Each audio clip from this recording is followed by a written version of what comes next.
বেচারার মতে এটা তার সাথে অনেক বড় অন্যায় হয়েছে। আসলে ঘটেছিল কি, আসুন একটু দেখে নিই।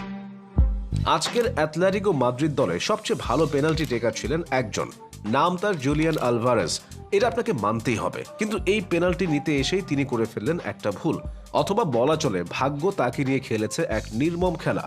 বলে কিক করার ঠিক মুহূর্তে একটু পা পিছলে যায় এবং ডান পায়ের জোরালো শটটা বাঁ পায়ে হালকা স্পর্শ করে ফেলে। কিন্তু দেখেন, আমি যে বলছি আলভারেজ সবচেয়ে ভালো পেনাল্টি টেকার, সেটা কিন্তু আপনারা এখানেও দেখতে পাবেন। স্লিপ কাটার পরেও কিন্তু সেই গোলটা মিস করে নাই।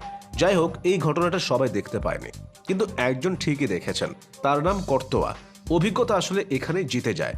কর্তোয়া শটের পরেই লাইনম্যানের কাছে যান।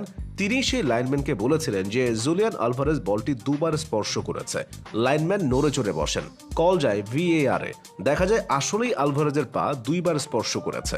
আসলে পেনাল্টির নিয়ম অনুযায়ী একজন খেলোয়াড় ততক্ষণ পর্যন্ত বল দ্বিতীয়বার স্পর্শ করতে পারবেন না